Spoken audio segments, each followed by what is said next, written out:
Hello students, তো ইতিমধ্যে তোমালোকে অনুভৱ কৰিছে যে কিমান গৰম পৰিছে আৰু তাৰ বাবে কি কৰা হৈছে, স্কুল আৰু কলেজসমূহৰ যোনটো টাইমিং আছে সেইটো আগুৱাই দিয়াৰ নিৰ্দেশনা দিয়া হৈছে আৰু ইতিমধ্যে নটিছখনো ওলাইছে।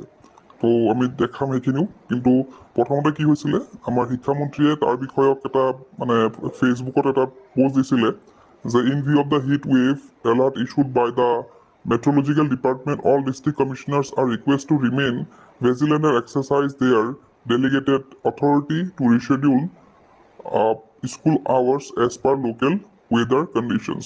তো ইয়াতে কি কৰা হৈছে, যিহেতু হিট ৱেভৰ এলাৰ্ট দিয়া হৈছে মেট্ৰলজিকেল ডিপাৰ্টমেণ্টৰ পৰা, গতিকে প্ৰত্যেকখন ডিষ্ট্ৰিক্টৰ যিসকল ডিষ্ট্ৰিক্ট কমিশ্যনাৰ আছে তেওঁলোকক ইনষ্ট্ৰাকশ্যন দিয়া হৈছে যে স্কুলৰ টাইমিংটো কি কৰিব লাগে, আগুৱাই দিব লাগে। তো তাৰ বিষয়ক এটা তেওঁলোকে ভাৰতৰ মেপখনো শ্বেয়াৰ কৰিছিলে, ক'ত কিমান আজি কিমান টেম্পাৰেচাৰ আছিলে তাৰ বিষয়ত এখন মেপো তেওঁলোকে শ্বেয়াৰ কৰিছিলে।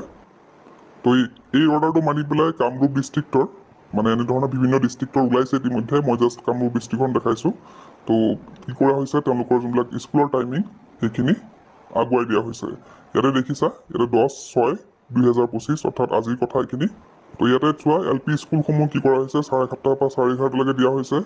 ME স্কুলখিনি 7:30 পৰা 12টালৈকে দিয়া হৈছে আৰু HS আৰু HS স্কুলছখিনি 7:30 পৰা 12:30লৈকে দিয়া হৈছে।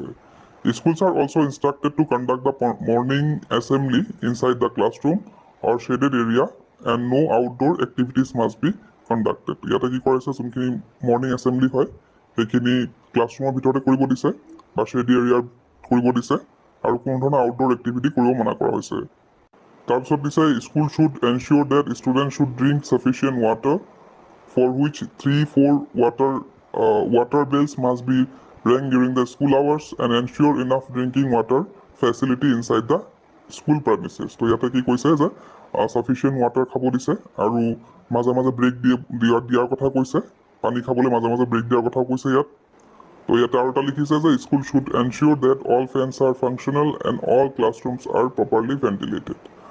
আৰু কৈছে যে ইয়াতে চব মানে স্কুলৰ ফেনবিলাকো যাতে ফাংচন হৈ থাকে সেইখিনি কথা কৈছে। আৰু তলত দিছে, the order comes into force with the immediate effect and shall remaining in force till Monday 16 June 2025। তো অৰ্ডাৰটো কাইলৈৰ পৰা ইয়াতে মানি চলা হ'ব আৰু এই অৰ্ডাৰটো ফ'ল' কৰিব লাগিব 16 জুনলৈকে।